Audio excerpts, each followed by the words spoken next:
Hello guys, this is your friend and we are back with a new fanfic. Which is what if Naruto became the powerfully shinobi and got harem with Ino, Haku and Yakumo part 1. And if you enjoy this fanfic then please press the like button and subscribe to my channel for more fanfic like this. And now start the fanfic. No, after about 8 years of the constant crap, sometimes it being literal crap, he got thrown at him. He had two options. Try and seek the approval of those that would rather see him dead in a ditch or say it all. Seeing as at this current moment he was being chased by the ever stereotypical mob, there were even pitchforks and torches. He found himself leaning towards the latter option. Who might this person be? Well, our main character, of course. Is there like an angry mob store where they get a group discount or something? 'Cause this shit is just ridiculous. Ladies and gentlemen, meet Naruto Uzumaki Namikaze, the pariah of Konohagakure no Sato. Most would be wondering why an 8-year-old kid would be running away from a mob of angry villagers out for blood at such a young age, and the answer is actually quite simple: Kyuubi. By the age of 8, young Naruto was much more mature and jaded than any child or person should be. But when about 89% of your own home village wants to have your carcass mounted on their wall, it kind of becomes your only option. Having lived on the streets after getting kicked out of the orphanage at the age of 4 and doing these fox hunts on a near monthly basis, Naruto knew damn near every nook and cranny of the village. Using said knowledge of his home village, Naruto knew the best place to lose the mob. Even if there were any ninja mixed among the crowd, he doubted they were of enough skill level to be any better than the villagers, otherwise he would have already been caught. Even still, as a precaution, he had picked out a route and a hiding spot that would lose even a seasoned chunin. Noticing that the beginning of his escape route was coming up, he ducked under a thrown rock and made a sharp left into an alleyway. Racing to the far end of the alley, he found the small hole in the chain link fence that would allow his small body to squeeze through to the other side. Not leaving anything up to chance, the young blonde continued running as fast as his little legs could carry him to his next obstacle. Making another quick left and using the momentum he had built up, he threw himself onto his chest and slid through a small window into an abandoned warehouse. Naruto felt the sting on his chest, notifying him that he had scraped himself up pretty badly with that last maneuver he had pulled, but the alternative of letting them catch him was far worse. Quickly looking for the ladder that would lead him to the roof of the building, he spotted it in a dimly lit corner and made a mad dash for it. Climbing it as fast as he could with his lung burning and his body aching all over, he finally pulled himself up onto a catwalk of sorts. Continuing on with his survival-inspired obstacle course, he ran to the end of the rusty and rickety catwalk and, finding the loose window pane, opened it and was welcomed back out into the moonlit world once more. A quick sprint later and he was opening and closing the door of a stairwell leading down to the building across from the warehouse he was just in.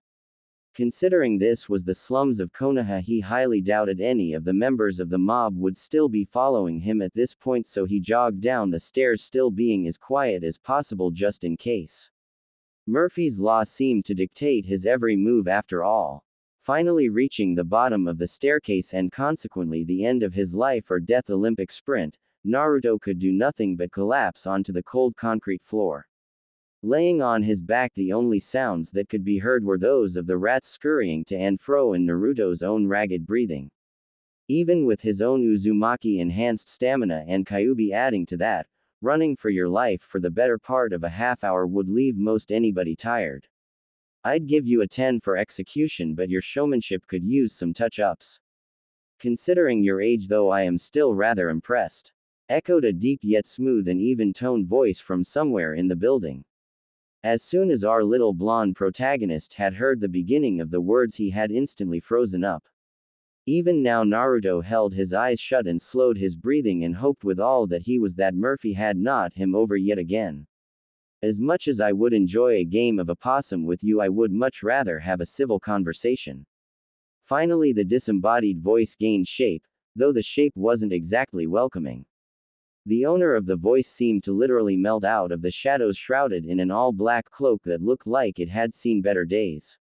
Regardless of its torn and ragged appearance, it still served the purpose of completely covering the figure from head to toe. The only thing really discernible about the figure was that he was damn near 6 foot, was male, and his body looked to be built to hit both hard and fast. Despite his rather bleak and short life, Naruto liked to think himself an optimist of sorts, but even he knew that there was no escape. While the figure had been talking to him, he brought up his mental map of the area and knew that any and all escape routes would require him to expend energy he just simply did not have at this moment. Even if he could somehow muster some magical force to give him an extra energy boost, he knew that based on what his instincts were telling him about this imposing dark figure standing only feet from him, he would not make it too far. Sighing, the sun-kissed blonde decided that if the stranger had wanted him dead, he would have not been getting up anytime soon, and if the stranger was just biding his time or drawing it out, well, he was already dead, so might as well enjoy it. Naruto attempted to rise into a sitting position, but soon hissed in pain and groped at his chest in a bid to stop the horrible pulsing pain coming from there. Suddenly the pain was replaced by a warm feeling washing over his body. Naruto would have fallen asleep if it were not for the rather loud sound of something metallic clattering at his side. Looks like when you pulled off that little slide maneuver of yours, you weren't exactly paying attention to what was on that floor. Turning his head to look at what had caused the metallic clang, he saw that the figure had pulled out a handful of thin, jagged pieces of some kind of metal. Mustering what breath he could, Naruto managed to mutter out a small, "Thank you." "No problem, kid. Now how about we get to that little chat of ours?" Reaching out his hands, the figure grabbed Naruto around the small of his back and raised him into a sitting position against the wall. The figure unceremoniously plopped himself down onto the floor in a cross-legged sitting position. Ensuing was a very awkward silence. Naruto tried to find out anything else about this mysterious man as subtly as he could, with no success. The damn cloak hid everything from sight. Naruto couldn't even make out a face or piece of hair because of the cloak's hood. "So, I'm assuming you have some questions you wanna ask me, huh?" began the strange man. Well, what did you do to get those metal shards out of me without, well, cutting me open?" questioned the young blonde. "Well, that's a pretty lengthy explanation, so in a nutshell, I healed you," provided the figure with an obvious chuckle at the end. Having to resist the very heavy urge to either sweatdrop or facepalm, Naruto attempted to move the conversation forward by asking his next question. Well, why did you help me? I'm not ungrateful or anything, but, well, most people wouldn't do that for me." "Well, that answer is pretty simple. I'm not most people. More specifically, I'm not some inbred, backwards, hat villager that can't tell the difference between a jailer and its ward," spoke the figure in a calm and even tone, which was surprising considering the colorful words he had just used. What now?" spoke the now thoroughly confused Uzumaki. "Don't get him wrong," he agreed with the man's views on the villagers, but the whole bit about a prisoner and ward had left him at a loss. "I see, so you don't know. What do you know about the night of October 10th? spoke the now serious figure. Though how Naruto knew that he had no clue because that damnable cloak. "My birthday?" asked the now even more confused blonde. "Yes, your birthday, and also the day of the Kyuubi attack," continued the shadowed figure. "Well, the Kyuubi attacked and the Yondaime Hokage fought it and eventually defeated it, saving the village, but at the cost of his own life," Naruto stated, "right?" he added, now feeling very suspicious. Shifting his body so that he leaned against the wall across from the young kid, he sighed and began, "Well, that is mostly true. You are missing some very vital parts to the story. First off, yes, the Yondaime fought the Kyuubi and died to defeat it, but the reason he died was because he used a kinjutsu that summoned the Shinigami. Now, not even the Shinigami could destroy the Kyuubi, as it is a huge massive construct of chakra, or in other words energy, and energy cannot be destroyed. So instead the Yondaime did, well, something retarded. He chose a baby that had been born that night, and that was as far as the stranger got before he was interrupted by Naruto, and sealed it into the baby, and that baby was me, wasn't it?" Most thought Naruto to be some stupid kid who knew next to nothing. While that was true in regards to academics, when it came to practical matters regarding survival and problem solving, the kid was a damn genius. It took him seconds to connect the dots. His birthday, the attack, the looks and stares, the fox hunts, and, damn, how had he not figured this out sooner? There was just no way that there could be that many coincidences without there being a reason. With a heavy sigh, the stranger replied, "You got it, kiddo." Giving Naruto a few seconds to deal with this rather significant revelation, the stranger then continued, "So how you feeling there?" "Why?" was the soft reply. Giving another sigh, the figure stood to his full height and leaning against the same wall intoned, "Gonna have to be a little bit more specific than that short stuff. Why did he choose me for it? Was it convenience? Did my parents not care? Who were my parents? No more lies," ended the now sobbing 8-year-old. The stranger couldn't blame the kid. The poor bastard had grown up an orphan, hated by most anyone he had ever encountered, and when he had found someone he thought he could trust and who genuinely cared for him, he finds out the old monkey had only been lying to him. "I didn't really know your parents personally. But I can say this, when your mother found out she was pregnant with you, not a one person could get her to shut up about how she was going to spoil you and treat you like a prince. When your father found out, he ran around the whole village screaming at the top of his lungs that he was going to be a father. Kid, your parents loved you more than anything in this world and would have done anything to make sure you were okay." At the end of his speech, the cloak wearer saw Naruto smiling the biggest smile possible and silently crying. "What happened to them?" asked the still smiling and crying blonde. "His parents loved him so obviously there was a damn good reason they weren't there for him. That's both complicated and simple. To start, your mother was a gorgeous and deadly redhead kunoichi by the name of Kushina Uzumaki. Konohagakure no Sato, the strongest hidden village in all of the shinobi world. And after having survived all 3 of the great ninja wars as well an attack from the strongest of the Biju, it had rightfully earned that title. However, at this moment Konoha didn't seem to be the strongest ninja village but rather a city like any other. Shopkeepers were opening their stores for the day, foreign merchants were setting up tents and stalls, there was a blonde teen racing through the market district, mothers were walking with their children, and the sounds of someone vehemently cursing the evil beings known as paperwork could be heard throughout the village. "Yes, just another day in Konoha. I can never just catch a damn break, huh? It's always gotta be something," spoke the blonde teen known as Naruto. A lot had happened in the years following Naruto's meeting with the strange cloaked man, though from an outside perspective it seemed as though nothing had ever changed. To most, Naruto was still the blonde idiot who some, though a significantly less amount, still wanted dead. Soon after the meeting with the man, Naruto had almost disappeared from Konoha. For about 2 years the only time anyone saw him was when he would come into town for the occasional visit to Ichiraku Ramen, and after that not even the Anbu could find him. The Sandame knew this for a fact, as he had tried to find out what the blonde was doing and where he was going by having Anbu tail him. But try as they might, they could not find hide nor hair of the Jinchuriki unless he was seated at his stool in the ramen stand. Soon Sarutobi grew worried. The part of him that saw the little blonde Uzumaki as his grandson feared that something or someone had gotten their hands on him, and the Kami no Shinobi side of him feared much the same but for an entirely different reason. After all, it would not do to have Konoha's Jinchuriki fall into the wrong hands. Then after 2 years it seemed as though Naruto had moved back into Konoha from wherever he had been for those 2 years. A vast majority of the people who had hated Naruto had seemingly either forgotten about it or moved on with their lives in those years as well. This meant that by the time Naruto had moved back in, he was seen as just another villager. Only about 30% of the village still hated him, and less than half of those people would actually put any effort into showing it with more than just a dirty look or sneer. All in all, village life had continued on smoothly regardless of Naruto's being there or not, and much the same was happening in the academy as well. Where Naruto had been the dead last of his class before his mysterious vanishing, he was now an average student. He scored decently on tests, both practical and written, and his clothing even reflected this mundane new Naruto.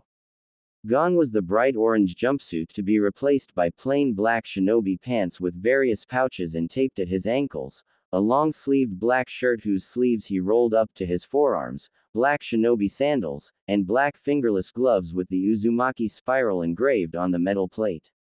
Though this was still Naruto, and regardless of how he changed, two things forever remained the same: his unhealthy obsession with ramen and his love for the color orange. In homage to his love of said fruit color, he wore two leather strips, those things Sasuke wears in the Chunin exam, on each wrist in a burned orange color. The only hiccup seen upon Naruto's return was his placement in the academy. He had not attended classes during his 2-year absence, and his performance before that was not exactly something one would want to present. The head of the academy, who actually saw the potential in the blonde, decided that it was for the best that he be placed in the class 2 years below his, the class of clan heirs. When he had found that out, Naruto had a small chuckle at the irony of a class full of the clan heirs. Seeing as he carried both Uzumaki and by extension Senju blood in him, with him in the class all of the founding clans of Konoha were being represented. Jumping back to the present, the reason for our blonde protagonist letting out a rather colorful string of words was because he had stayed up training to perfect one of the higher tier techniques the strange man had left to him, and consequently woke up late. Now he was running at Chunin speeds to reach the academy in time for the exams today. He had no illusions of him not passing. When he had mysteriously vanished, he had spent those 2 years in the deepest, most forgotten forests of Hai no Kuni training to the ground. Thanks to the cloaked man, who he had later learned was named Vincent, and his present of several large scrolls each covering a branch of the shinobi arts and liberal use of kage bunshin, God, the technique was so op, he had grown by leaps and bounds. He had exited that forest with the strength of a seasoned chunin in all areas of the shinobi arts excluding Iryo Jutsu, healing arts, and Genjutsu, which he was at mid-genin level with both. But hey, can you blame him? He held in his gut a 1,000-year-old massive construct of chakra whose species were known masters of illusions and who healed almost any wounds save life-threatening ones in seconds to minutes, and even the life-threatening ones could be healed given a day or two of rest. And that was coming from a 10-year-old. When he had started living in the village once more, his training may have slowed in comparison to his time in the forest, what with various factions breathing down his neck and all, but he had still maintained a rather rigorous training regimen. At this point in time he was rather confident that he was at least mid-Junin level with almost all branches of the ninja arts. However, thanks to his Uzumaki blood, he was damn close to being a master at Fuinjutsu. Somewhere near his father's level, but not even close to his mother's near sage level of mastery. Thanks to journals and notes from both his parents, which he had liberated from Sarutobi, and his own blood, his growth in the area was astounding. If anybody knew of Naruto's true skill level, they would call bullshit, both because of his track record and in the shinobi world, knowledge may win some battles, but it was experience that won wars.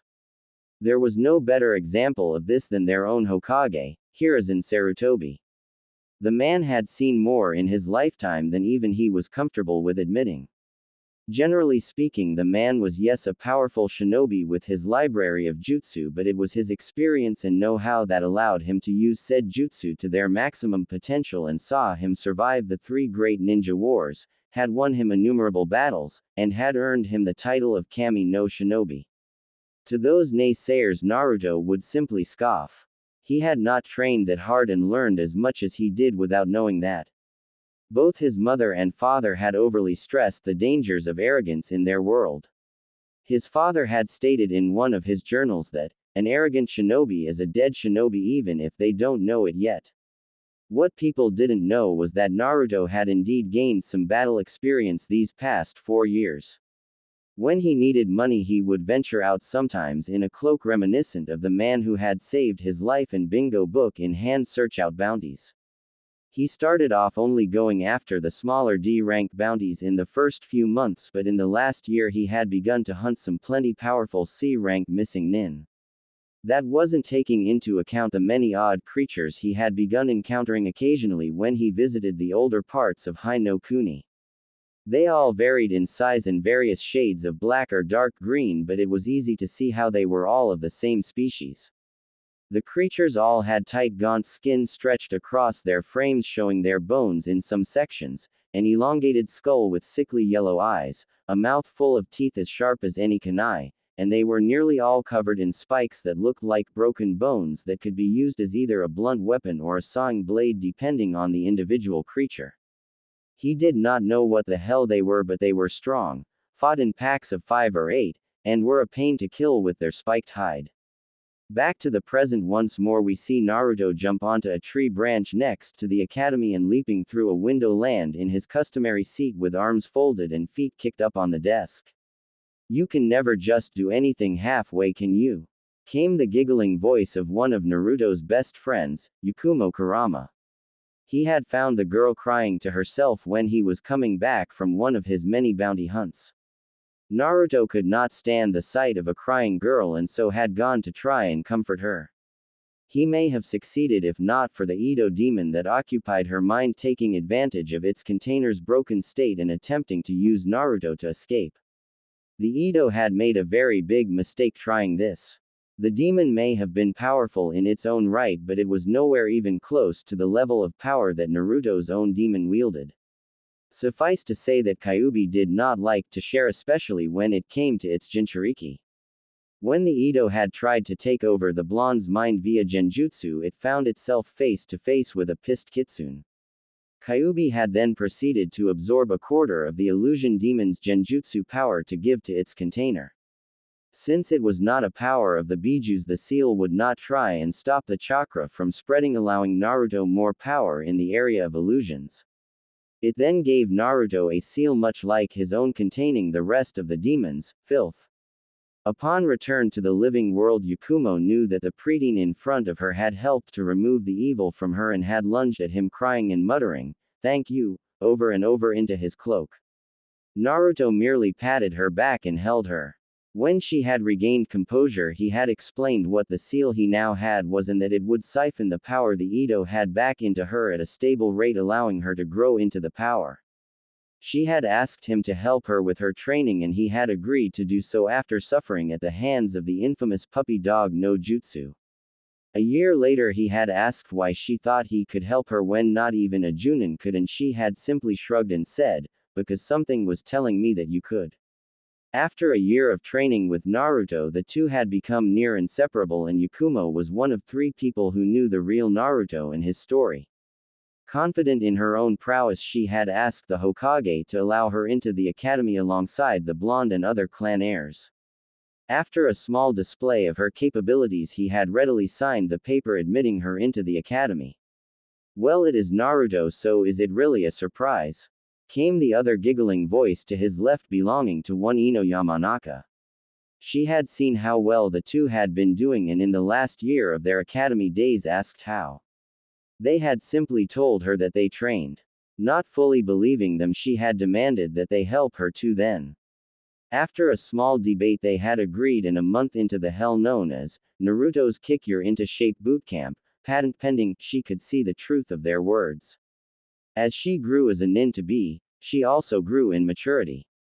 She saw what her diet was truly doing to her body, how she had strained relationships with others for some boy, and so had set on a path to right her wrongs. Her parents were all too happy to see their little girl trying her hardest, and after a tearful hugging session, they were a happy family once more.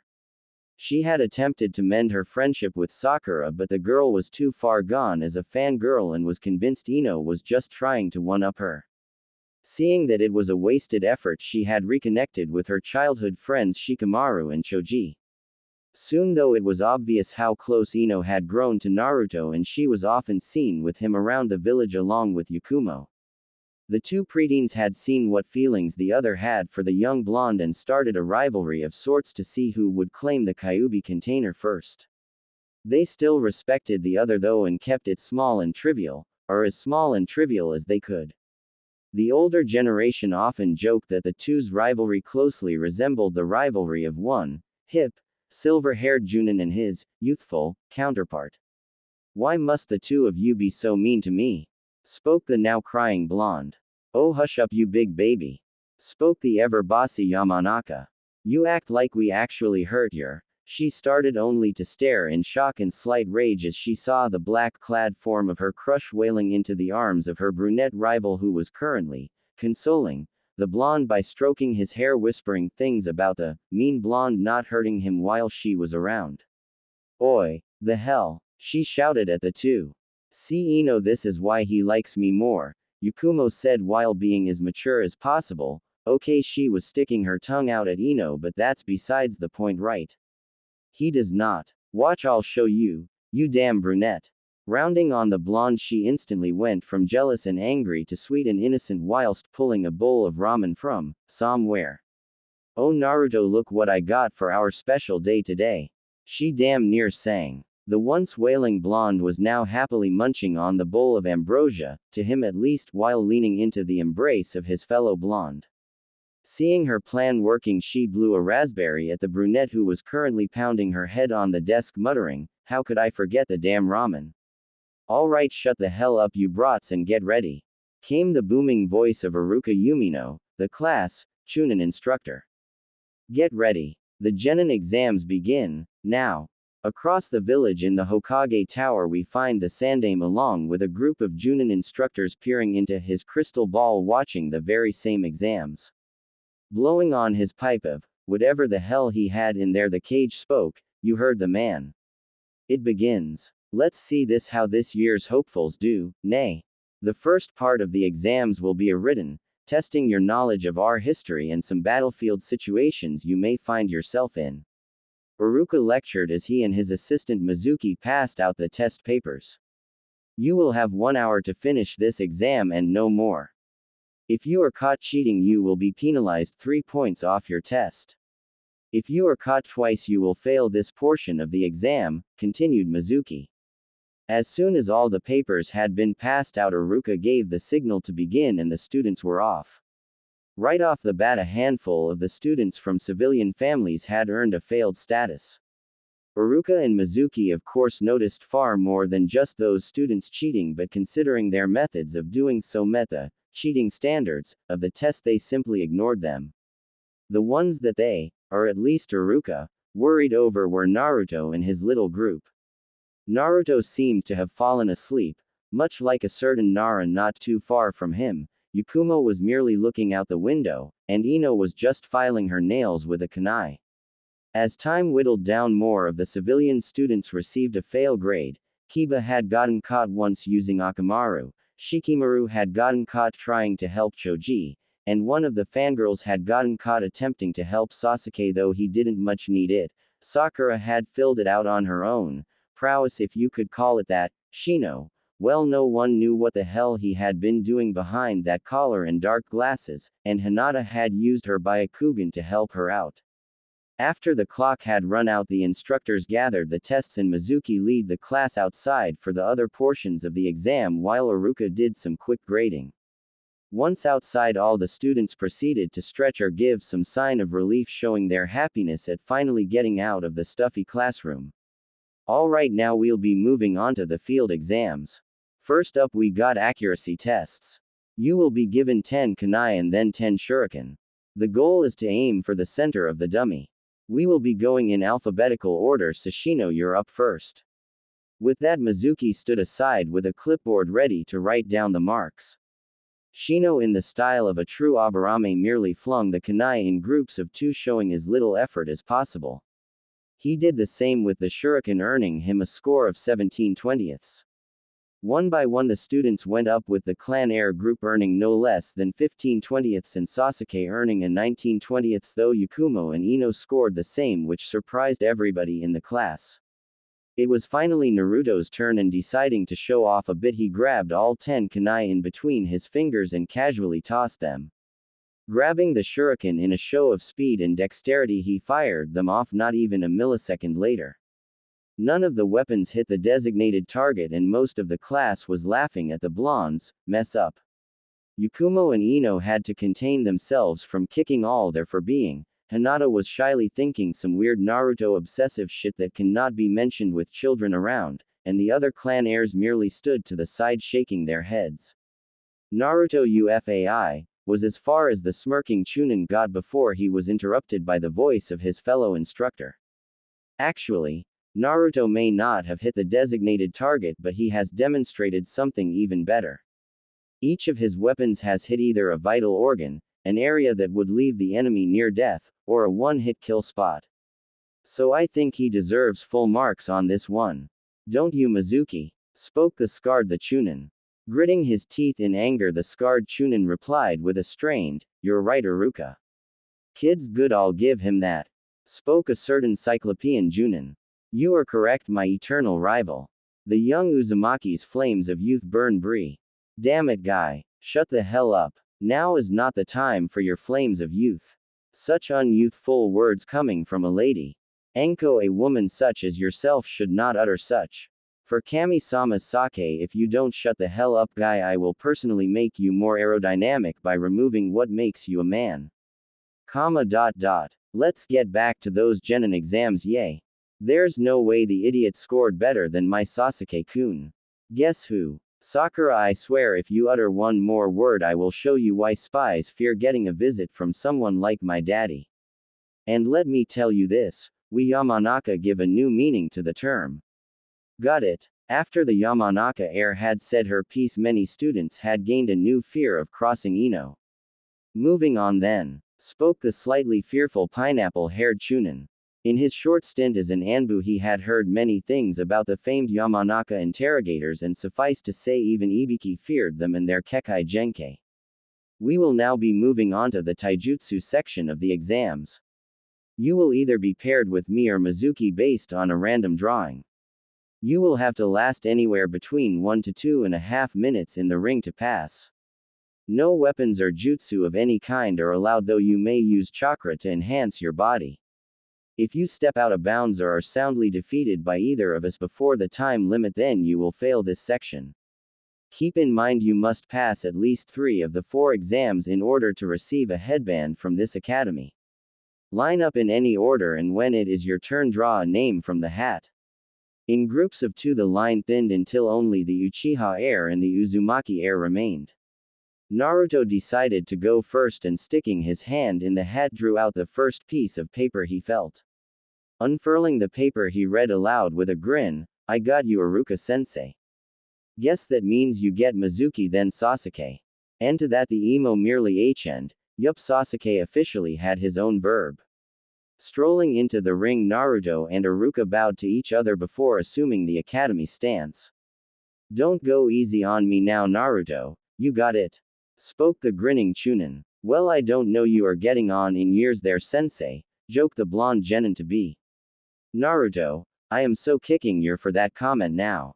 What's that old ma, Hajime?" And with that Iruka raced towards Naruto at about genin level speeds.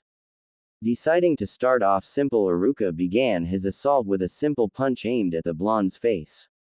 Naruto had of course seen this coming miles away and decided he wanted to reveal some of what he could truly do to his pseudo-brother. A short hop later and Naruto was standing on Iruka's outstretched hand. Striking at near Junin speeds, Naruto aimed a kick to the side of Iruka's head. Now he may have quit Anbu years ago, but that didn't mean his skills had dulled too much, and with a turn of his wrist and ducking his whole body, Iruka held Naruto by the ankle and using momentum attempted to slam the black-clad academy student into the ground.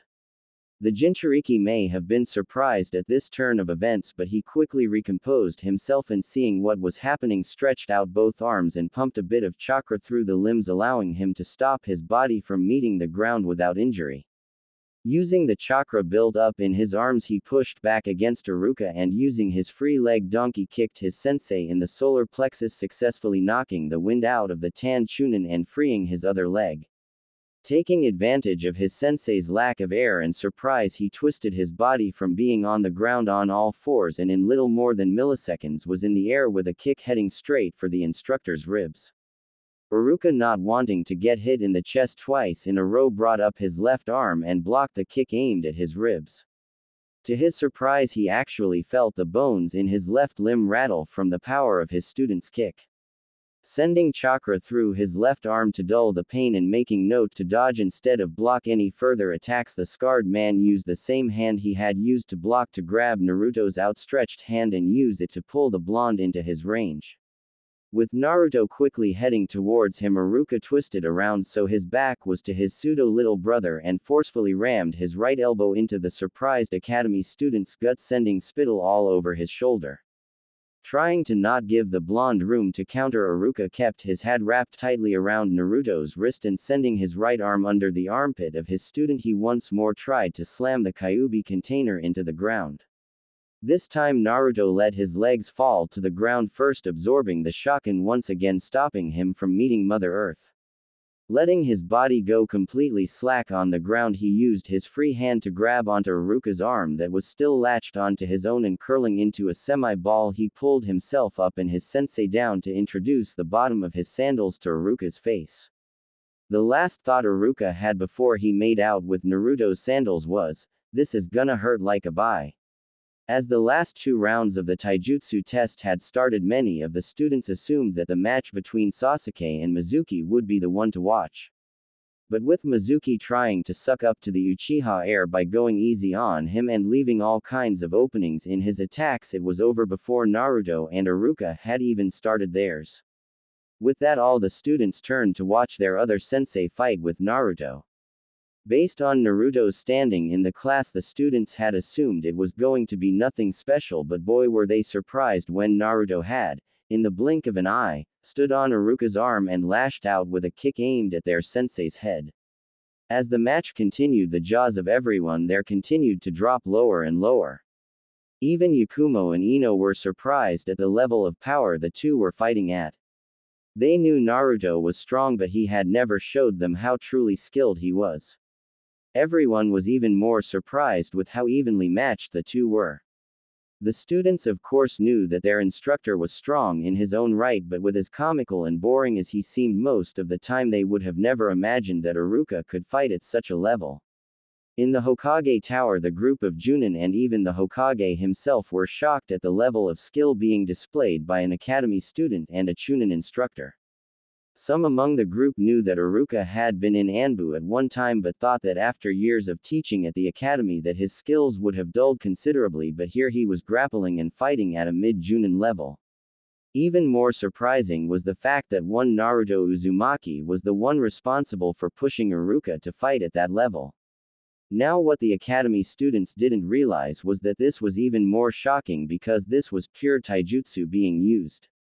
Many of the Junin and even the Hokage himself suspected that had this been an anything goes kind of match, there would have been a great deal of collateral damage as well as many more surprises. This also confirmed for Sarutobi that Naruto had been hiding a great deal of his true strength, among other things. Normally this wouldn't bother him, but considering this was both someone he considered his grandson and the village's Jinchuriki, he couldn't very well let it slide without knowing the true extent of the young teen's power. It also didn't help that Naruto had stopped referring to him as Gigi and their bond had become strained when the young blonde had Dissa. He knew something had happened when Naruto had vanished. Looks like he would need to have a talk with the blonde Uzumaki soon.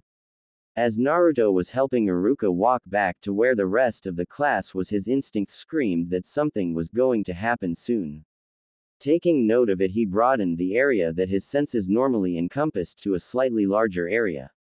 He also made sure to activate his empath sense as well to be even safer. Naruto had always been able to get a feel for what intentions people had for him ever since he could walk, but it wasn't until he met Vincent that he understood why.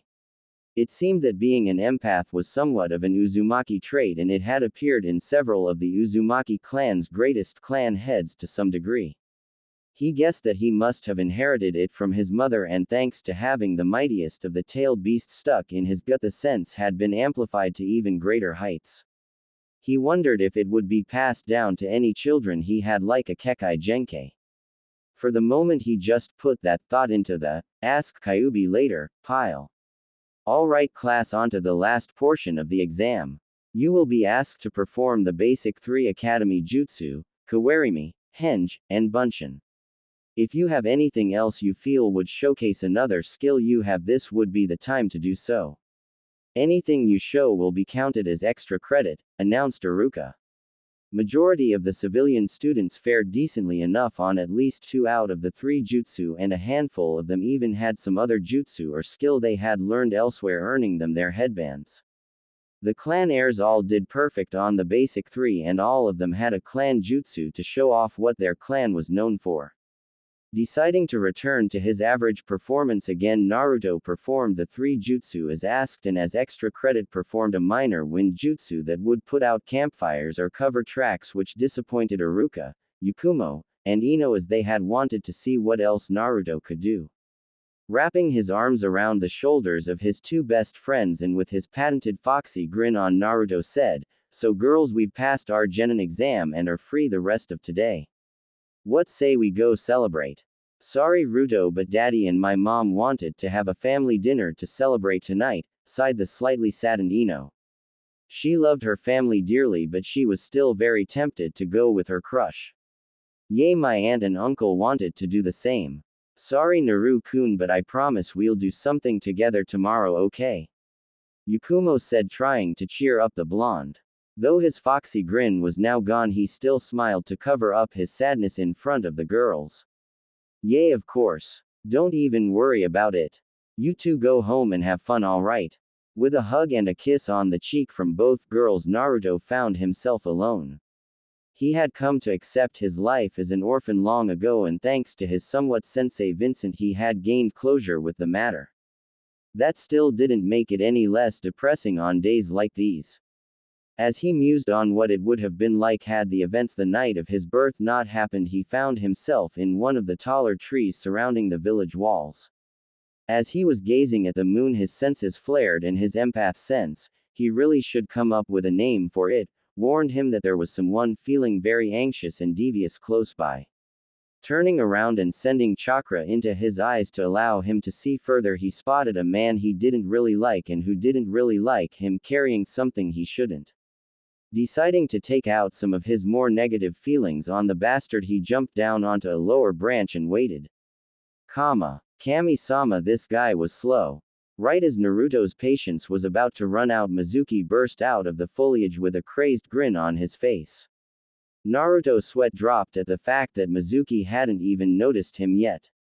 God, how the hell did this guy even become a chunin? Shrugging and deciding to take advantage of the situation at hand, Naruto waited for the right moment before he leapt up and axe-kicked Mizuki, sending him plummeting to the forest floor. Naruto waited for a bit before he heard the satisfying sound of the traitor's body hitting the floor and the subsequent scream of pain accompanying it. Chuckling to himself, he calmly leapt down to the forest floor to find Mizuki struggling to get out of the crater he found himself in. Whistling, Naruto began, "I guess I put more power into that than I thought. Oops, haha. What the hell? What the air you doing here, demon?" Came the pained voice of Mizuki. "Ouch, Mizuki, you wound me," Naruto said with a fake hurt look. "And I was actually just out enjoying the lovely night air when I happen upon you with what looks like the village's scroll of sealing. Now I may have just gotten my Hitai 8, but I'm pretty sure that chunins don't have that kind of clearance." Finally getting into a standing position, even though he was shaking and hurting all over, he grunted out, "You demon brat. I won't even be marked as a missing nin if I kill you here and now." Sweet dropping once more, Naruto began, "Okay, seriously, how stupid are you? First off, the majority of the villagers don't even give a shit about what I do anymore, and look at where you are and what happened all of like a minute ago." Scoffing, Mizuki defended, "That was just because you caught me off guard. There's no way you could was as far as Mizuki got before he was interrupted by Naruto's foot meeting his face. The chunin turned traitor was then reminded that Hai no Kuni's trees were some of the thickest and hardest in the whole elemental countries, and it didn't look like he was getting up anytime soon. "Are you serious?" Face palming, Naruto sighed and gathered the traitor on one shoulder and the scroll of sealing on the other. He had no need for it because most of the jutsu didn't suit his style, and any that did were already in either the scrolls Vincent gave him or in the ones his parents had left to him. "Guess it's time for that talk with Sarutobi. Probably what all my senses were warning me about." Sarutobi was a very patient man, and if all you did for most of your day was sit behind a desk and do paperwork, you'd be patient too. Or insane, probably both. But his young pseudo-grandson was testing this patience. He knew that Naruto knew that he wanted to see him for very important business, and Hiruzen knew damn well that Naruto was far from slow if that short fight with Mizuki was anything to go by. So why the blonde teen still wasn't in his office after 10 minutes was trying his patience. Finally, a highly frustrated Hiruzen got up and announced, "Okay, that's it, I am tired of waiting." Waiting for who, ya old monkey? Only 4 people had ever had the gall to call him that, and with 2 of them dead and another traveling the countries to maintain a spy network that left only one person who that voice could belong to. Turning around, he spotted the teen he had been waiting for casually sitting on a chair in the corner of his office munching on a bowl of ramen. He then spotted the body of one unconscious silver-haired traitor along with the scroll of sealing haphazardly thrown on the sofa next to said teen. "How the I'm getting way too old for this shit," lamented one very stressed Hokage. "I'll say, I've been here for the past like 3 minutes waiting on you to notice me," chimed the Jinchuriki. "I'm not even going to try and dignify that with a response. Now, first off, Anbu." With that, 3 shadows appeared standing as straight as possible in front of the Hokage. "I want 2 of you to escort Mizuki to the T&I department and find out exactly who he was working for, and I want the last one of you to take the scroll of sealing back to its proper place in my library." With a small hi, the 3 Anbu along with the scroll and Mizuki vanished from the room. Turning his gaze upon the now serious blonde, he began, "Now Naruto, we need to have a talk. First, I would like to congratulate you on completing your first A-rank mission. Your mission pay will be deposited into your account before the night is out.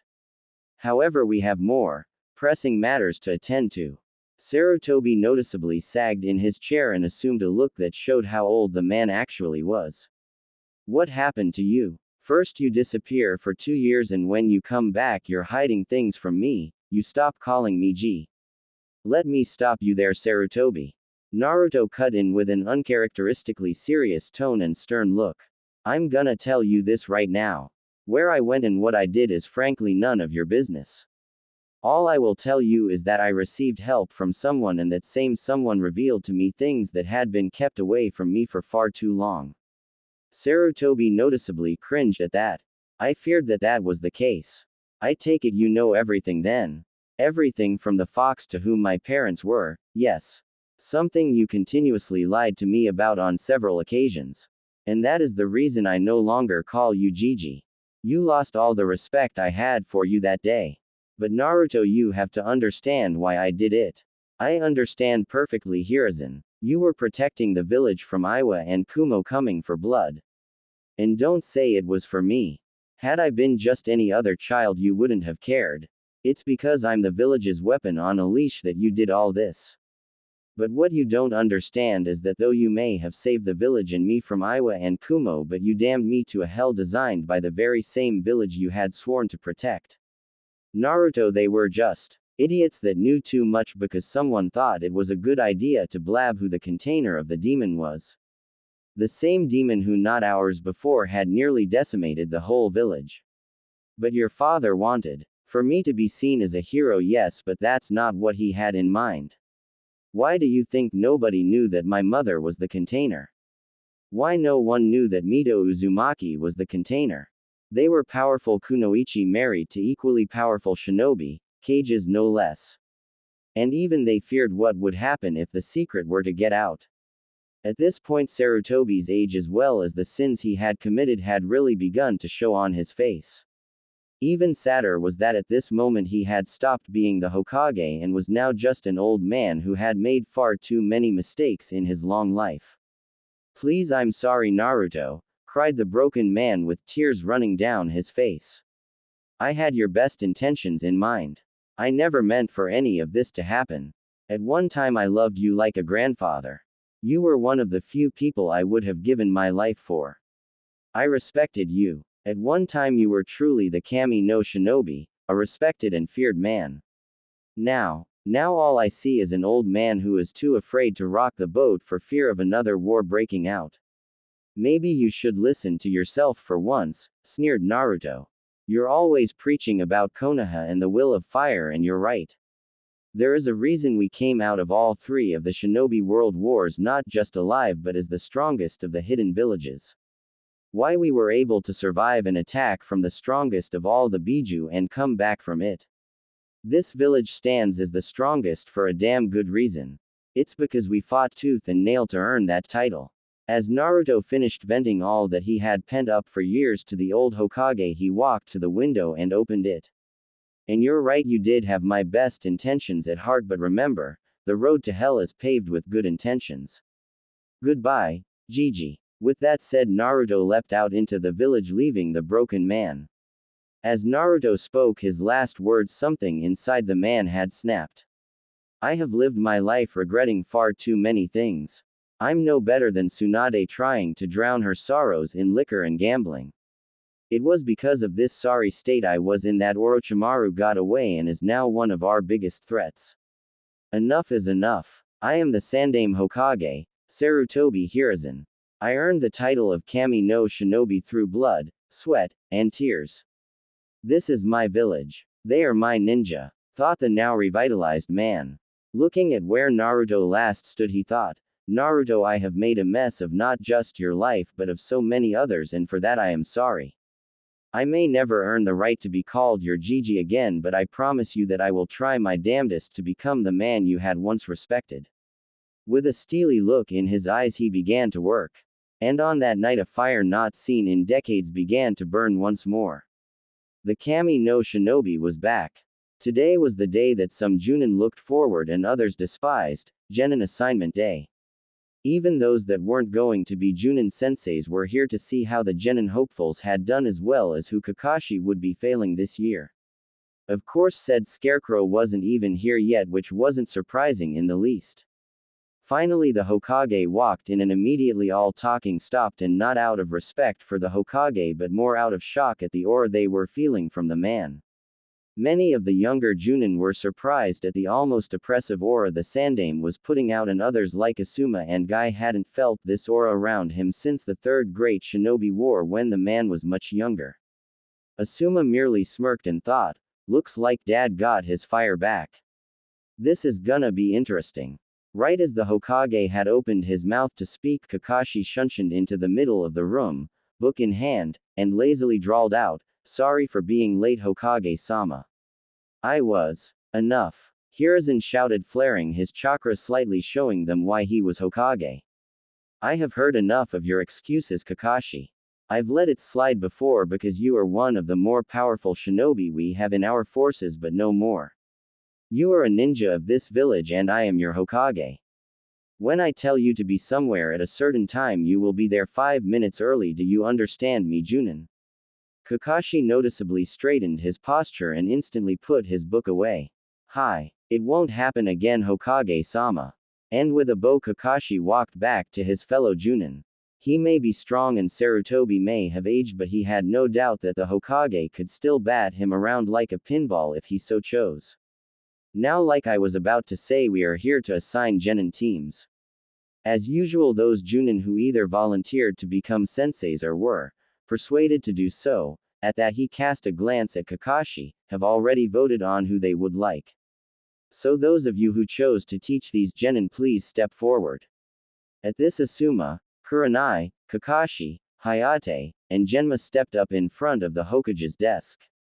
I have reviewed the teams you all wanted, and normally I would agree with your choices. However, in light of certain events, I have chosen to make some changes.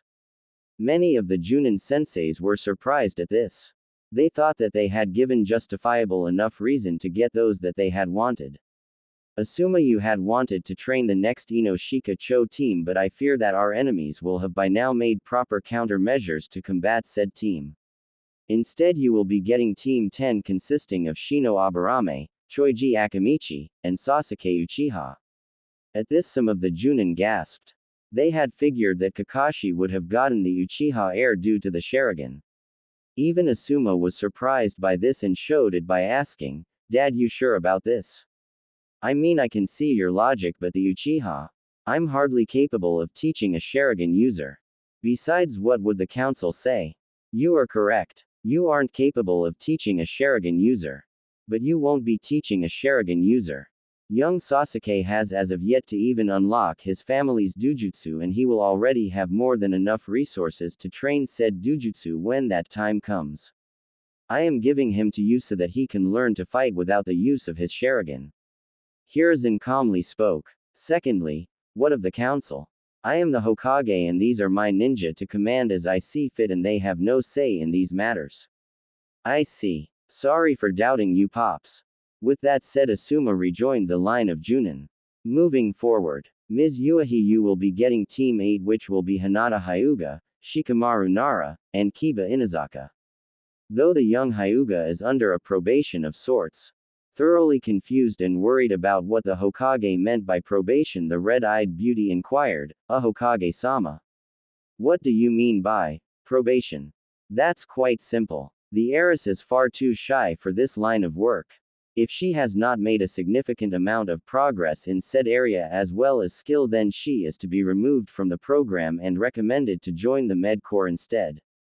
Shocked and afraid to say more, Kurenai merely nodded and assumed her place in line once more. Now Kakashi. You will be receiving the team of Naruto Uzumaki Namikaze.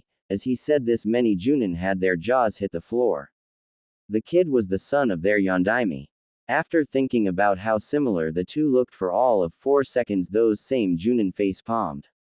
The kid was a damn carbon copy of Minato. How had no one realized it? Kakashi was surprised, but not that Naruto was his sensei's son. He had known that for years and had tried his damnedest to adopt the child, but was thwarted by the council at every turn. The most he could do was sneak the kid presents and protect him from mobs when he could. Kakashi was surprised that Sarutobi was finally releasing that information. He guessed the kid already knew about it, so there was no reason to keep it a secret, especially now that he was a genin. Waiting for the sudden outbursts to end, Hiruzen continued, as well as Ino Yamanaka, and Yakumo Kurama. You will be Team 7. Hayate and Genma received teams comprising of those with civilian backgrounds that had also passed the genin exams. As team announcements drew to a close, most of the Junin left to either prepare a rough lesson plan and test for their genin or do Junin things. However, Kakashi stayed behind after receiving a glance from the Hokage. You wanted to speak to me, Hokage-sama? Inquired the silver-haired Junin. Leaning into his chair and taking a puff off his pipe, Hiruzen spoke. Yes, I did. Thanks to certain events, it has come to my attention that Naruto is stronger than what he would have us believe. Much stronger than that. Sir, if I may. He did beat Iruka in an all-out taijutsu match. Also, he is their child. It's not really that much of a surprise if he's stronger than most, is it? Asked the confused Junin. Normally yes, but there are reasons I am telling this to you. First off, as I said earlier, you are one of, if not the strongest Junin that this village has to offer. In a few more years, I have no doubt you could claim this hat if you so chose. I am not saying this to praise you, but to justify why I gave you the team I did. Hiruzen took a breather and relaxed into his chair more. Yakumo a few years ago was completely incapable of most any kind of physical activity. Kurenai had tried to help her much like Guy helped his young protege, but where Guy succeeded, Kurenai failed. The girl had then become consumed by her darker emotions, and with as potent as her bloodline was her mind, created a defense to stop her power from tearing her apart. Sadly, the defense it chose took the form of a demon named the Ito. The Ito would have consumed her and went on a rampage using her powers to try and destroy our village had she not met a certain blonde. Sarutobi took a pause here. Kakashi saw the look of sadness flash across the man's eyes as he mentioned the blonde teen, but chose not to say anything out of respect for the man and his personal life. I don't know what Naruto did, but only a year later she had gained near full mastery of her Kekai Genkai, and her physical prowess, while not too impressive, was bordering on genin level. Considering the girl was not too far off from being handicapped by her condition a mere year before makes it all that more astonishing. The Scarecrow was of course surprised by this. He had after all seen the girl perform, and she was at least at Chunin level with her taijutsu, as well as with her weapons proficiency. He could only imagine how strong she was when she went all out. Ino Yamanaka was at one time a Sasuke fangirl and was one of the more fervent of the bunch as well. In the last year of the academy she made friends with Naruto, and just like Yakumo there was a massive jump in power. The only thing that was keeping her even slightly better than her once friend Sakura was her clan jutsu, but by the last month of the academy the girl was in the running for Rookie of the Year. Sir, I understand that you've given me quite the powerful bunch of genin, but why are you telling me this? Sighing, Sarutobi continued, we had no idea, scratch that we still don't know exactly how powerful Naruto truly is, but I wouldn't be surprised if he was closing in on your level of power. The fact that he's known about the Kyuubi and his heritage since he was 8 has allowed him a massive amount of time to train. He has played an active role in training those two girls. If he was smart enough to mask his true power so he could slip under our radar, I have no doubts he convinced those two to do the same as well. What I am saying, Kakashi, is do not take these three lightly. They may well be at Junin level already, and Naruto could be even past that if he has learned to harness the power of his ward. Then why did you give them to me, Hokage-sama? I fail to see why they aren't Chunin already, or at least Tokubetsu Genin, questioned the still confused Scarecrow. If they had managed to attain that level of power on their own, what the hell would they need him for? It's actually a mutual relationship.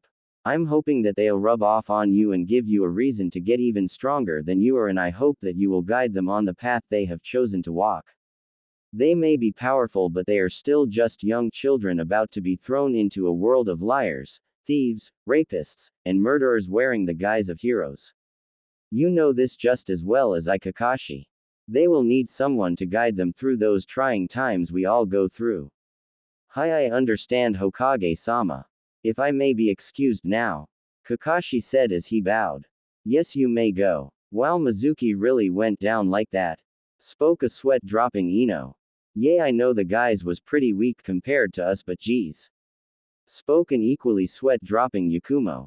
Wrapping her arms around Naruto's left arm, Yakumo continued, but this is Naru-kun we are talking about, and he is my amazingly strong guy after all.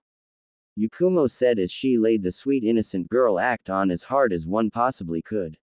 Whoa, wait a minute. You're amazingly strong guy. He's my strong guy.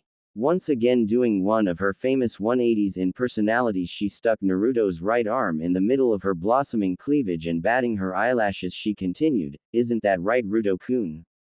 She may be just 12, but damn was she already growing in the right places. It also didn't help that as ninja with higher amounts of chakra they naturally matured much faster than average people. And boy was Ino using that to her advantage. Yakumo was as usual left pouting as she lacked in the curves department. That's not to say she wasn't an attractive girl in her own right though. Where Ino was sultry and Yakumo was classy and refined, though she wasn't being very refined at the moment as she was currently tugging her crush towards herself while childishly sticking her tongue out at the rival for her crush's affection. Naruto was, as usual, left sweat dropping and at a loss for words. He dearly cared for both of the girls but could never find the words to tell them that. He was rather stunted in the affection department after all. Wait a minute. At this, Ino let go of Naruto's arm she had been tugging at, causing the blonde to tumble into Yakumo, landing them in a very compromising position. Yakumo was far from being a prude, but she wasn't a perv either. Never mind the mini collection of Ika she had under her bed, but finding herself underneath the body of her crush centimeters away from touching lips, and it was understandable why the poor girl was blushing as much as she was. Before she could take advantage of the moment, Naruto was yanked to his feet by one very bossy Yamanaka. Making sure to get Ino back at a later time, she stood and dusted herself off. You got some questions to answer, mister? Demanded the demanding Yamanaka. I do. Naruto said as he shook. He knew damn well the power a pissed female could have, and even he wasn't strong enough to fight that battle. Courageous he may be, but stupid he was not. Yay. How come you didn't tell us you were that strong? At this, Yakumo chimed in with a, yay. Oh, what do you mean? Questioned Naruto. Well, we knew you were pretty powerful, but we never assumed you were that powerful. I mean the way you and Aruka were trading blows the other day looked like two seasoned Junin going at it. And Yakumo helpfully nodded at this. Nervously scratching the back of his head and chuckling, Naruto said, "Oh yay, that hee. Thought you two would forget about that thing. Naru-kun, that's mean," pouted Yakumo. "Are you trying to keep secrets from us?" asked Ino as she invaded his personal space. Frantically waving his hands, the blonde Kyuubi container attempted to defend himself. No. It's just, well, I never really had a reason to reveal my strength. But I guess with us being shinobi now, we're going to find ourselves in some tricky positions, so I guess I should share, huh? Gee, you think? The ever bossy Ino scoffed. Alright, well. The genin had enjoyed a good weekend of either relaxing or beginning some more intensive training, but nonetheless they were back in their classroom one last time to get their team assignments. Aruka walked in with clipboard in hand and a warm smile on his face. He had seen these kids go from snot-nosed brats to snot-nosed brats who could kill someone with their bare hands and defy all laws of nature at a whim. Ah, the joys of being a teacher. Clearing his throat, he attempted to get the class's attention and was prepared to use his infamous demon head jutsu, but was surprised when they actually shootup when he asked. He knew that they had realized what kind of life they were going to be walking into and that they would need to be at their best, or they just wanted him to get it over with already. Yay, that last one was probably it. Oh well, he had done his part. It was up to their Junin senseis to knock some more sense into them. Alright class, I'm going to keep it nice and simple. I have seen you all grow up into some talented nin to be, and I can say with the utmost confidence that all of you here have the potential to do great things. Who knows, maybe one of you is the next Hokage, or maybe your team will be the next Sannin. But know this, no matter what, watch out for each other. In this world of ours, friends and comrades may be the only thing between you and death. Cherish the bonds you make. You are now ninja of the leaf, so wear your hitai with pride. You are the next carriers of the will of fire. My generation has had our time. The future of Konohagakure no Sato is in your hands now. Do us proud, Aruka announced with the utmost amount of pride in his voice. The genin all looked at each other and nodded with the biggest smiles on their faces. They had done it. Years in the academy had all paid off. Today was the day. With that out of the way, I'll begin announcing teams. First up with Hayate Gecko as sensei, we have Team 1 with, and on Aruka went down the list until he had finally reached the clan air groupings. He may have said that they all had the future in their hands, and he meant it, but he especially meant it to these kids. They were to be the future leaders of the founding clans of Konoha after all, and as a consequence would have a direct hand in the laws and policy making of this very village. Team 7 will consist of Yakumo Kurama. Yakumo grinned and crossed her fingers, hoping she got her best friend and crush on her team. Ino Yamanaka. The two girls high-fived with grins. They may be rivals for Naruto's heart, but that didn't mean they hated each other, far from it. Yakumo had lived a sheltered life and had never had any real friends. She of course eventually became friends with Naruto, but he was a guy and her crush. When she met Ino, it was different.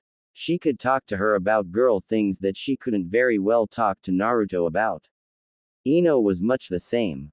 Sakura had never been a good girlfriend in the first place, so Yakumo was her first actual best girlfriend. And the final member of your team will be.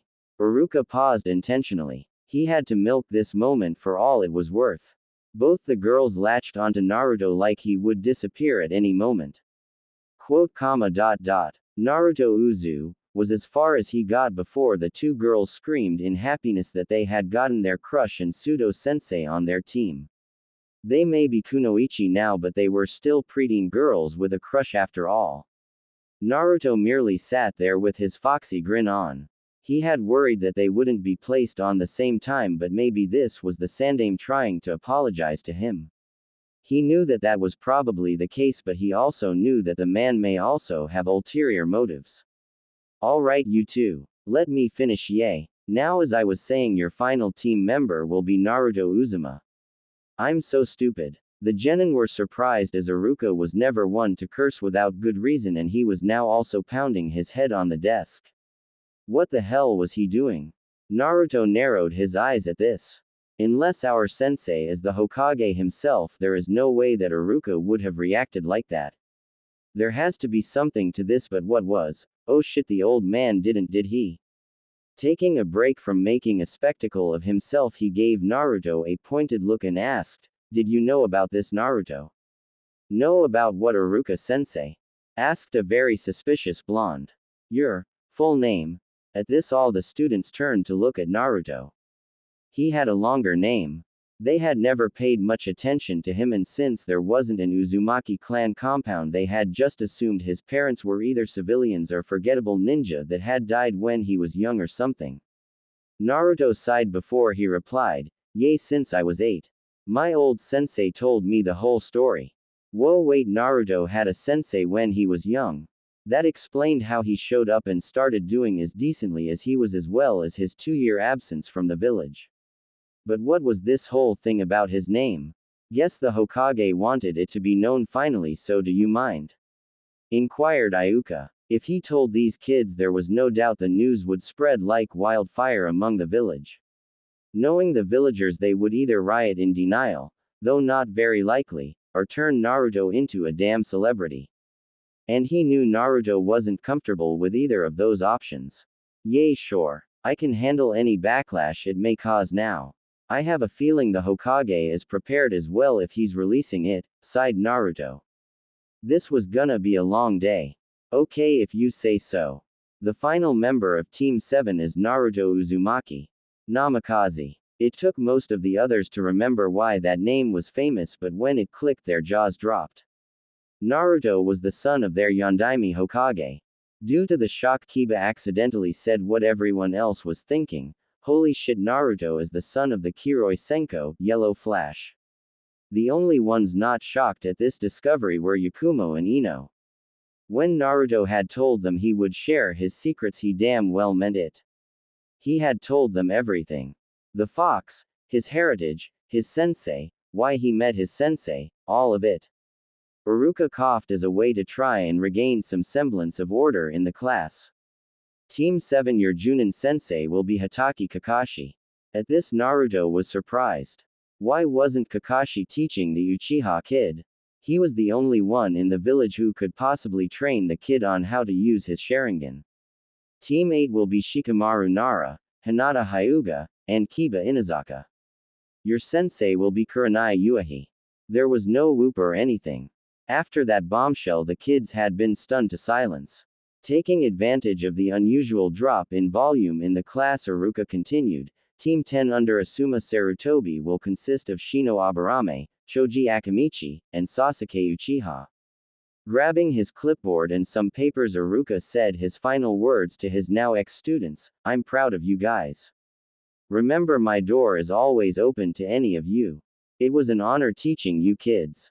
Be safe out there." With that, Iruka bowed and the kids bowed to him as a sign of respect to the man. And with that, Iruka left the room. Before the kids could begin pestering Naruto with questions, Hayate and Genma showed up to grab their teams. Not seconds later, Asuma and Kurenai showed up as well to take their teams. As soon as the room was cleared, Yakumo and Ino looked at Naruto with concerned eyes.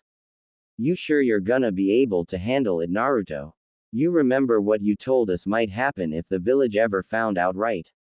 questioned an oddly kind Ino. Yakumo was a girl of few words and simply wrapped her hands around his arm and laid her head on his shoulder. Had this been another time, Naruto's fellow blonde would have made a scene, but now was not the time. Naruto needed all the support he could get. With that in mind, she mirrored Yakumo. Sighing yet again, "Yay, I'll be fine. As long as I don't start getting gray hairs from all this sighing I'm doing today, haha." Taking his arms out of the grasp of the girls and wrapping an arm around each of the girls' waists, he continued with a grin, "Besides, I got two beautiful and strong kunoichi by my side, right?" "Of course," spoke a blushing yet still pumped Yamanaka. "You bet, Naru," murmured the very comfortable genjutsu user. "Though I wonder where our sensei is," she continued. "Oh right. Almost forgot about that. Hey Inu. You can come out now." Naruto spoke, surprising the girls. Then they sensed it too. The chakra sitting at Uruka's desk. Turning, they saw a silver-haired man wearing the standard Junin uniform with his Hittite covering his left eye with his feet on the desk reading a certain little orange book. They both face-palmed at that. How the hell had they missed the guy? Guess they had been too worried about Naruto to notice. They made a note to not let that happen again. Had this been anywhere else, they very well could have been dead and Naruto wouldn't always be there to save them. I was originally gonna give you three a teamwork test, but seeing your current position I believe that may be a moot point, drawled the man. So you're the famous Kakashi Hatake, huh? Our village's own Sharingan no Kakashi, Yakumo calmly spoke. Naruto had drilled it into them that knowing your comrades was just as important, if not more so, than knowing your enemy. One of the Leaf's best Junin and son of Tsukumo Hatake, the Konoha no Shiro Kiba, White Fang of Kana. We got a pretty good sensei, didn't we, Ruto-kun? Spoke a grinning Ino. Kakashi was heavily surprised by the knowledge these two had on him. Most Chunin didn't even know who his father was and what he had done. Guess he was going to have to take this even more serious than what he had originally planned. Nicely done, girls, but you're forgetting one last little tidbit, spoke a grinning Naruto.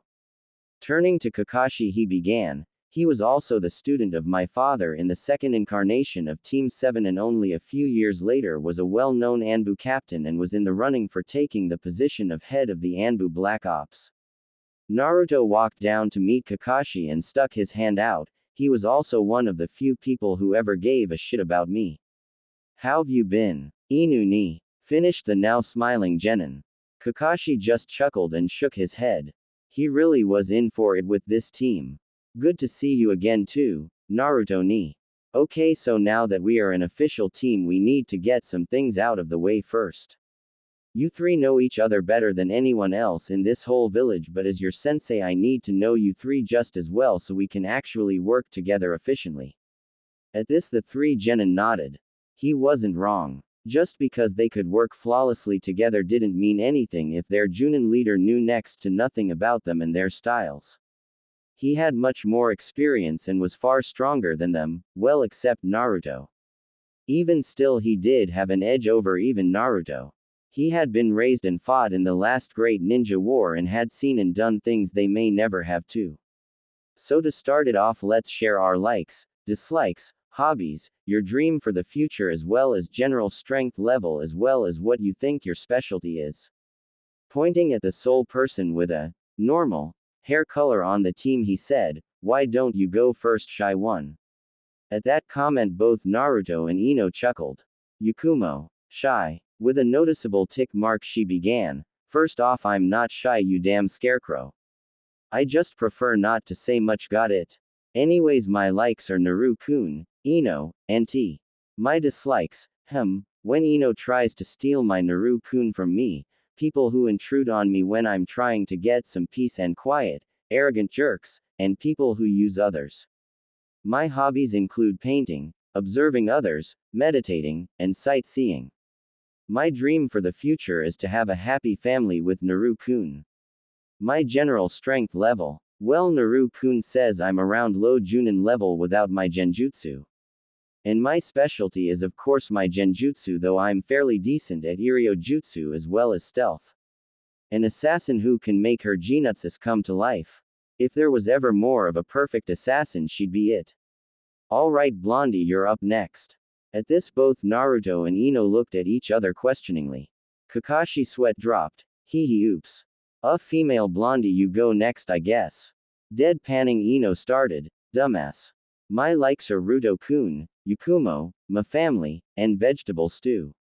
My dislikes are people who purposely destroy nature, Yakumo when she tries to butt in on my Ruto time, assholes, and fangirls. Of course my hobbies are tending to my family garden, spending time with Ruto, and studying the mind arts. My dream for the future is to be a good clan head and have a bunch of little blonde children with Ruto-kun. My strength level. Well, I'm not as good as Yakumo yet, but Ruto says I'm around high Chunin level. My specialty is of course my clan's jutsu, meaning I'm great for recon and interrogation. I'm also pretty good with poisons and the like. I'm actually pretty good at Iryo Jutsu too. Boasted the proud Yamanaka. Can't say I blame the girl. A year ago she was a fangirl herself, and to have reached her skill level in that time gives her right to be proud. But still she's pretty much strictly a support member, and sadly at this time our weakest link when compared to her teammates. However, Naruto is probably working on getting her up to snuff, so no worries yet. Well, now on to our last member.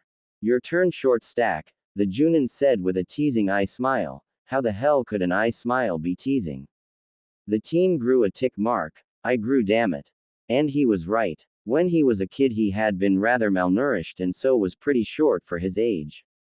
But now, Naruto stood at a good 5 foot 5 inches, which was a good solid height for his age. With a huff Naruto spoke, my likes are Yakumo-chan, Ino-chan, my old sensei Vincent, ramen, and the color orange. My dislikes are arrogant assholes, child abusers, a certain Uchiha, and people who prejudge others. At the remark about a certain Uchiha, Kakashi grew curious. Uchiha? There are only 2 left in the world, and Itachi never did anything to hurt the kid. In fact, Naruto loved Itachi. And as far as I know, Sasuke and Naruto could care less about the other. Who could it be? My hobbies include training, reading, researching, working on my own seals, and fighting people who give me a challenge. My strength level, without the help of my tenant, I'd say about Junin or Anbu level. I haven't really had a reason to use Kyuubi's chakra, but I can control up to 3 tails perfectly. At the 4th tail I can somewhat control it, but my bloodlust becomes hard for me to fight back. At 5, yay, let's hope none of you are around if I ever have to use 5 tails. My specialties are Fuinjutsu, Ninjutsu, and Kenjutsu. I'm decent at all other ninja arts. Naruto finished like he was talking about the weather. Oh yay, I forgot that because of Kyuubi I'm an empath. It makes me a sensor of sorts. Holy shit, he's that strong at 14. And that's without the Kyuubi. This kid can probably give Jiraiya a run for his money. I might as well hand the team over to him. Guess Hokage-sama was right. I'm gonna have to get stronger if I wanna keep up with these kids. Clapping his hands together and doing an eye smile, the scarecrow said, well, I guess it's my turn. My likes, my dislikes, good question. My hobbies are R-rated, hee. My strength, well, you guys seem to know that pretty well. My specialty is ninjutsu and assassination, just you at that. Though I know my fair share of destructive jutsu as well. He looked at his team expecting them to be disappointed at what he had shared, but instead he found Naruto was eating ramen, and Ino and Yakumo were talking about clothes. Instantly Kakashi was in the corner of the rooftop, crouched over with a mini raincloud over him. You guys are so mean. Seeing that they weren't going to care anytime soon, he returned to normal, and with another eye smile Kakashi began speaking again. Well, I had originally planned on testing you guys, but again that's a moot point. Instead you have the day off, and come tomorrow we will begin training. Our schedule will be Monday, Tuesday, intensive training. Wednesday through Friday will be group exercises as well as missions. And Saturday and Sunday will be time to relax. Meet at Training Ground 7 tomorrow morning at 6. Ya nay. And with that Kakashi shunshined away. So Ruto, tomorrow we start? Asked Ino. Yup, now that the council has no say in what we do and now that we have a Junin sensei to back us, the real training begins tomorrow. Naruto replied. Yakumo and Ino both sighed at this. Looks like it was back to boot camp, Naruto style. Had been a month since Team 7 had been initiated as unofficial team of Konoha, and since then not much had changed with the village. Even the members of Team 7 hadn't changed all that much. Naruto still wore the same clothes he had been wearing since the academy, except now he usually wore his ragged cloak on top of that and left it unzipped, as well as he now carried a katana at his left hip. The hilt was deep crimson red and it had a black tassel that dangled from the pommel. Kakashi was still a pervert and lazy, but his fellow joinin could feel a change in his aura. It still exuded that same tone of laziness, but underneath that was a newfound well of power. Kakashi was strong, everyone knew that, but it seemed like he had gained a drive to grow even stronger once more. Yakumo had done the most drastic change and had completely changed up her outfit. She now wore tight black shinobi pants taped at the ankle and black shinobi sandals. She wore a black tank top underneath a mesh top, and over that she wore a deep purple sweater whose sleeves went past her hands.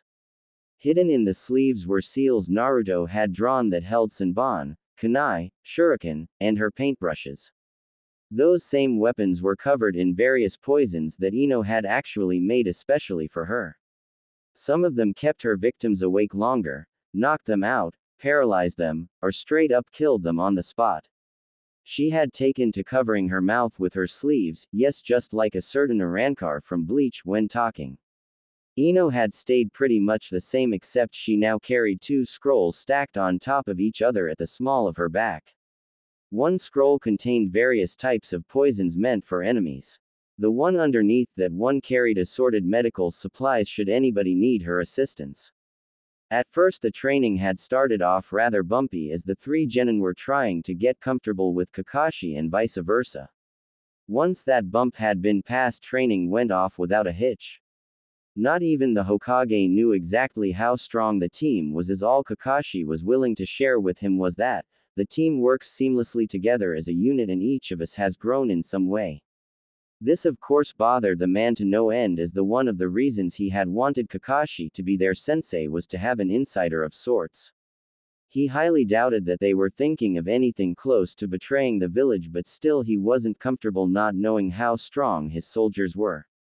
At current time we find our Hokage along with the ninja council dealing with said team. So as I understand, Junin Hatake, you wish for permission to leave the village for 2 months on a training trip. What exactly would warrant this? The ninja council members were just as curious. There had never been a request such as this from a genin team, let alone such a new genin team. Chunins and Junins. Sure, but fresh out of the academy genin. Unheard of. If I may, Hokage-sama, interjected the team's powerhouse. It still hurt the man deeply to hear a teen he had once bottle-fed and cared for refer to him in such a way, but he hid it well. He had no one to blame for it but himself. You may genin. He motioned. Well sir, the reason we feel it would benefit us was as far as Naruto got before he was interrupted by the chamber doors being slammed open by the members of the civilian council. All those present narrowed their eyes at this. What right did they have to interrupt this? What is the meaning of this, Hokage? Holding a meeting without us? Shouted one indescript member of the council. Shouts of agreement echoed throughout the small gathering of civilians. Sarutobi's old teammates and rival for the hat made their way to the forefront of the crowd as well. Indeed, Hiruzen, what are you doing performing such things behind our ba? Enough! Shouted Hiruzen, flaring his chakra as well as his ki, killing intent, forcing many to their knees. Coming to a standing position, he continued, I have watched you all run my sensei's village to the ground, all while disrespecting me and my position, and I've had enough of it. You have all forgotten that this is no democracy. This is a shinobi village and you are all civilians. Meaning you have absolutely no say in how I command my soldiers. Pointing at Kaharu, Homura, and Danzo, he continued his rant, and you 3. You seem to have forgotten your place as well. You do not tell me what to do. You are my advisors, meaning you advise me and nothing more. I have final say when it comes to all matters of this village, you do not. Letting loose a vast amount of chakra, causing even some of the clan heads to sweat, he spoke, do I make myself clear, civilians? Strained murmurs of, yes Hokage-sama, rang through the crowd. Sarutobi took his seat once more and dispersed his chakra, letting the civilians stand once more. Good. I hope I don't have to do this again. Anbu, escort these people out. It was with grumbles that the room was finally cleared of the civilians. Motioning with his hands like nothing had happened, he intoned, you were saying genin namikaze. Guess I had an impact on the old man that night. Glad you're coming back, thought a smirking Naruto. Coughing, he spoke with a straight face. Yes, well, as it stands, my team and myself have need of more space to practice both our own individual techniques as well group ones that would cause quite a bit of collateral damage to the village and any training ground in the village. And what of the forest of death? or even the training fields behind the Hokage monument? Would they not meet your needs? Inquired the ever-stoic Hyuga head. Or even the Anbu training grounds. Those are made to handle such things, continued the feral Sum Inazaka. If I may be blunt, council and Hokage? Questioned Naruto. At their approval, he bluntly stated, normally yes, but the use of my furry tenant is included in some of these as well as Yakumo's own bloodline. We also cannot get real-world experience here in the village, and being honest, we knew you would never permit our group to even attempt higher-ranking missions, so we figured that if we went out to train we would encounter people to test us. Kids damn smart, was the collective thought of among the ninja council. Hokage-sama, if I may, spoke a surprisingly alert Nara Shikaku. After getting the okay to canteen from his commander, he rose from his seat and with a sigh began to speak. I think this may prove to be quite the boon for us as a village in quite a few ways. Not only will we have possibly one of our strongest Junins accompany possibly our strongest Genin squad outside, they could, for the lack of a better term, serve as advertisements to both our allies as well as our enemies. Shikaku saw that he had piqued the interest of all those present. He continued with another sigh, by sending out these four they would obviously encounter both our allies as well as enemies. Of course our enemies may see this as an opportunity to pick one of our teams off, but when they are deftly handled by a mere Genin squad, well, you can imagine the ensuing rumors. Of course we all know that this particular team is of course far from average, but those that would serve as messengers of this news don't have to. His speech was met with the whole room smirking at the deviousness of it all. Hey, you can't blame them. These are people trained to use any tactic to win the battle, or in this case stop a battle from even happening. It was dirty, underhanded, and secretive, or in other words a perfect plan for a village of trained assassins. Only minutes later Team 7 was walking out of the Hokage Tower with a scroll signed by every member of the Ninja Council as well as the Hokage himself, allowing them almost Sanin travel rights.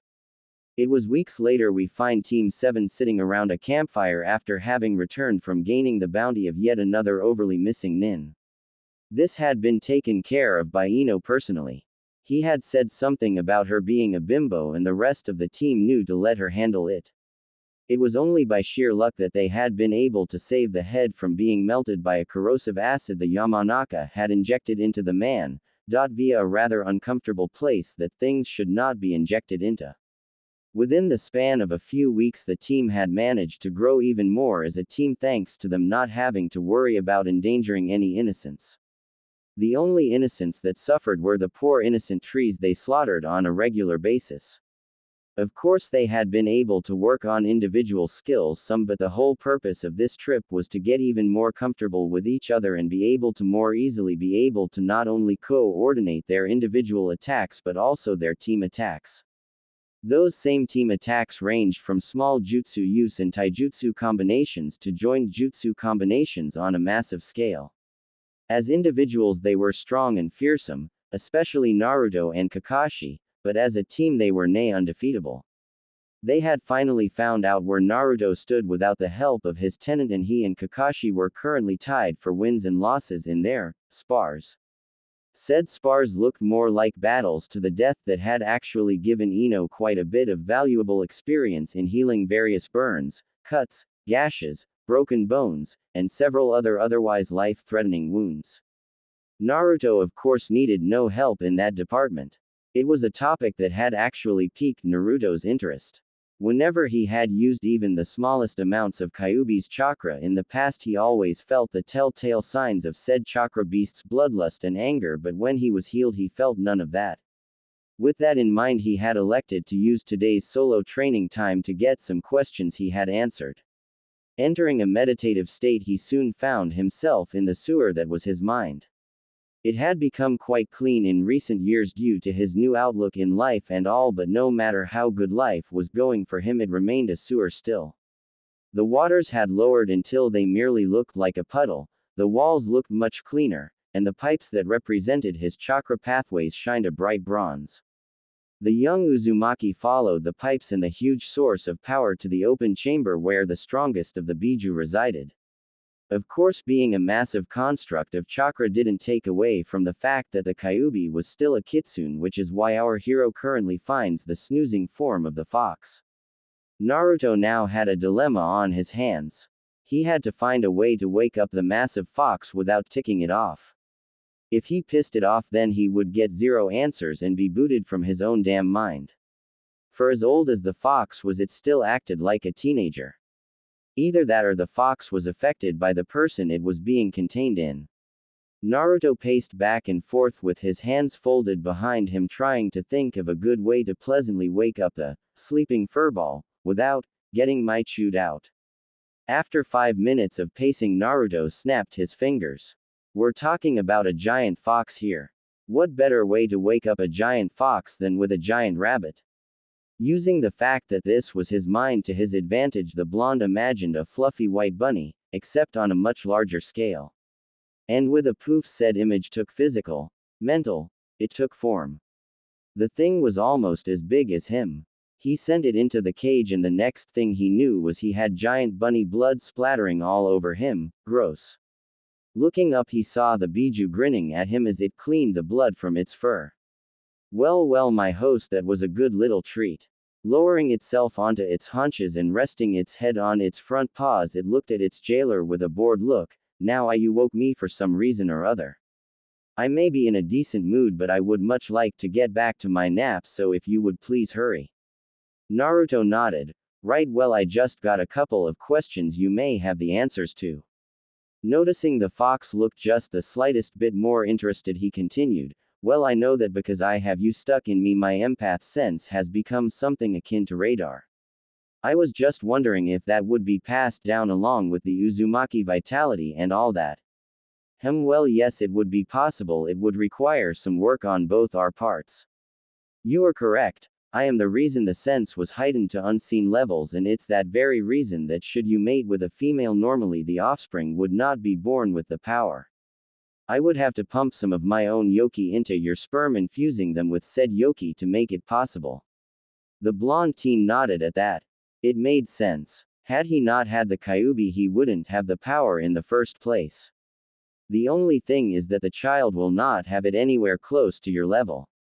Because you have my chakra constantly being siphoned into your body, the sense has become dependent on it. It's using my yoki as a source of energy. Since the child will not have the yoki constantly flowing through its pathways, the sense will not have enough energy to work to its full potential. Lectured the kitsune. Yay, that does make sense. Alright, thanks. My other question is about my healing factor. I know we Uzumaki are extremely durable, and I've become even more so thanks to you, but whenever my healing factor kicks in, I know it's not your yoki that's doing it. Why is my healing factor so advanced? The fox paused to stretch before it continued. Well, your healing prowess is thanks to a lot of different factors. Part of it is your Uzumaki blood, another part is having me, another part is this damn seal here, and the last part is your father's blood. At this, Naruto was surprised. His father's blood. The guy was an orphan and had never been able to find out who his parents were. What was in his blood to be able to contribute to his ungodly healing factor? And how the hell did the fox know who they were? Don't worry, I'll get to that, but first my part in it. You see, the seal you have on you may be vastly different from that of your mother and your ancestor Mito, but they also serve the same basic principle, binding me to them damn near down to the soul. Because of this, I have absorbed some qualities from them and vice versa. Your seal is much different in that you are allowed access to much more of my power, but in exchange we are quite literally bonded at the soul. This has allowed for some of my own qualities to seep into you. So my own greatness combined with the vitality of two very powerful Uzumaki women, and you have become close to being immortal. Normally the only way that you would possibly be able to die would be via decapitation or someone ripping out your beating heart. Anything short of that and you'll be coming back. You'd also be victim to the ravages of time, eventually. Probably not until you hit your hundreds or so, but you'd still fall victim to time. It looked like the Kyuubi had finally finished, but with a pointed look Naruto shut his mouth. Now, one of the most interesting things that contributes to your healing is your father's blood. How much of the inner workings do you know about your father's famed Hiraishin? Although he hadn't been able to fully master the technique yet, he had of course studied the notes on it. The thing was a fuinjutsu masterpiece almost on par with the one on his stomach. Well, I know that the basic principle of it is that it bends the fabric of space and time around two certain points, the seal marker and the user. Using chakra, the user is able to make a tunnel of sorts between the 2 points, making travel in between the points instantaneous. It's one of a small handful of known jikuken, time-space jutsu. Yes, and the other jikuken techniques are not nearly as impressive. Do you realize what you have just said? Your father is bending the very fabric of the universe to his whim with naught but his chakra. If he had lived to be as old as the monkey, I have no doubt he would have been able to use the technique without the marker. But back on topic. What your father is doing is something not even most of us Biju are able to do. I myself only have a very rudimentary ability to do something similar, and I'm thousands of years old. Spoke the now clearly awake Kitsune. It may have at one point been angry at the man, but even it had to respect someone who was able to redirect a Bijudama, tailed beast ball, using a highly advanced Jikuken jutsu. As he finally came to realize what the technique truly was, Naruto's jaw dropped. His father was literally playing kami. The seals on the marker were honestly not all that complex.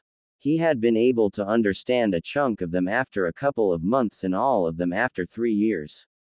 What the hell else was his father doing that could possibly make such a thing possible? It's not what your father was doing, but more like what his chakra was doing. At hearing the booming voice, the teen looked questioningly at the massive Kitsu. What does his chakra have to do with this? Every living thing on this planet has an affinity. Everything from you ninja down to the smallest insect has an affinity to one or more of the elements. Some fall into the main 5 of fire, water, earth, wind, and lightning. Others, however, fall into sub-elements such as ice, magma, metal, and even light and dark themselves. Your father was from a very unique clan thought to have died out during the clan wars. That clan was responsible for the handful of known Jikuken techniques.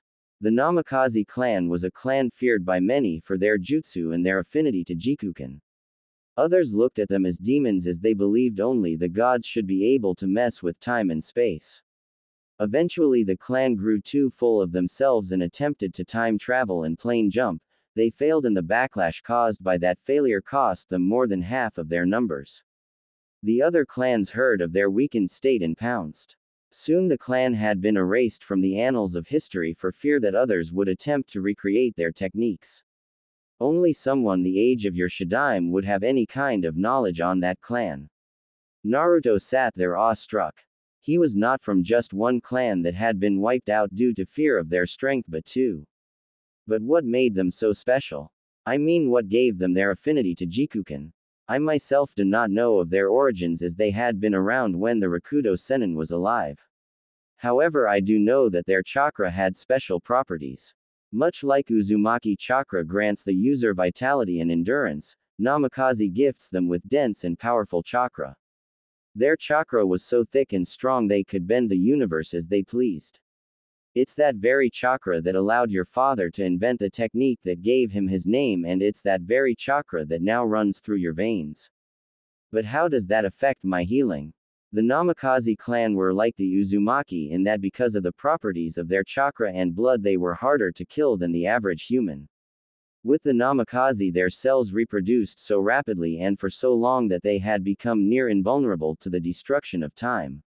Your mother looked to be in her 20s, well into her 30s, and your father was much the same. You'll probably look 20 well into your 60s. You, my vessel, are the closest to being immortal any ninja has ever gotten. Naruto sat on his too shocked to speak. He prided himself on being able to control his emotions and not look, well, like a fool, but this was just one of those moments. How could he not be shocked? At the age of 14 he was closer than anybody in the elemental nations to damn well being a kami. Everything about him was near perfection. He was bred to be great. Just.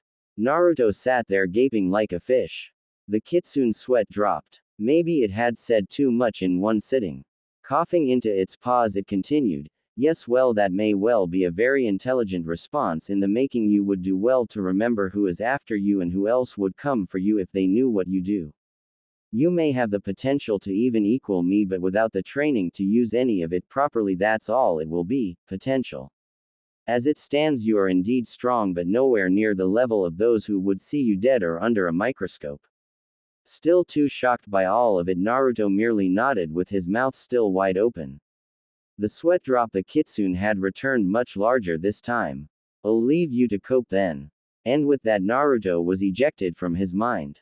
A week later, we find our protagonist on his own meditating. After learning about everything from his tenant, he had began to push his own training to even greater heights. To do so, he had apologized to Ino and Yakumo for having to give them to Kakashi to continue their training, but they had understood. It actually gave them even more incentive to grow stronger. If they planned to help their blonde crush with the enemies and situations he would find himself in, then they would need to be strong as they could be. Kakashi had also understood and had even vowed that he would be there too. No matter what, they were his students and he would help them any way he could. At the current moment, the teen was meditating to get a feel for the different chakras coursing through his body. Of course, since he had been born with them and they had thusly grown into him, the different chakras had blended into one perfect, balanced source.